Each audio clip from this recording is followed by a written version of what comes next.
Capitol Minute, a look at what's happening in Washington, D.C. right now that's affecting emergency physicians and patients. I'm Laura Worcester. We just kicked off 2020 and Congress is back to work after a 3-week break. As things heat up, here are the top legislative and regulatory issues that we're keeping an eye on for the coming year. As we head towards November elections, candidates across the board will be campaigning on healthcare issues that are top of mind for voters, opioids being one of them.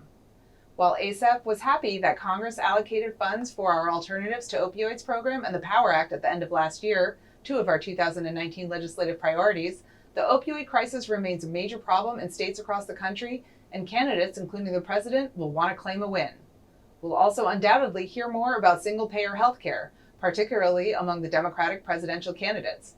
However, it remains to be seen if the party will coalesce behind Medicare for All, which is a priority for Senators Bernie Sanders and Elizabeth Warren, or adopt a more moderate stance of building on the existing Affordable Care Act with a public option. Speaking of the ACA, last month a federal appeals court declared the law's individual mandate unconstitutional, but it punted on what to do with the rest of the law, sending it back to a lower court to make that decision. Ultimately, the case will land before the U.S. Supreme Court, but probably not until after the election. That's despite some current efforts by Democratic state attorneys general to fast-track the case to be heard in the court's current term, which could mean a decision being announced just weeks before the November election. A potential game changer, as regardless of outcome, it could mean a renewed base of voters energized by a decision in favor of their opposition. While the ACA is tied up in the courts, the Trump administration is still seeking to make its mark on healthcare reform through changes to Medicaid. In addition to making the eligibility determination process more onerous, CMS is also trying to shift Medicaid funding to a state block grant model, two proposals that worry healthcare coverage advocates and researchers. The White House will also continue its focus on transparency. In November, CMS proposed a rule requiring hospitals to post the prices they negotiate with insurers and proposing similar transparency requirements for insurers. In response, a coalition of hospitals has already filed a lawsuit arguing that the mandate to disclose their negotiated contracts with health plans violates the First Amendment. Payers share the hospital sentiment, arguing that the transparency proposal undermines competitive negotiations. However, we don't expect the Trump administration to back down easily, so the discussions around price transparency will inevitably continue throughout 2020 while CMS finalizes its rules. There are some important leadership changes in the Trump administration, including the swearing in last month of a new FDA commissioner, Stephen Hahn.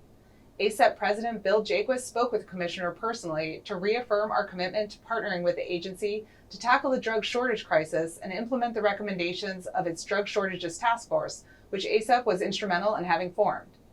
In addition, healthcare entrepreneur Brad Smith just started as the new leader of the CMS Innovation Center, which is tasked with developing alternative payment models for Medicare and Medicaid.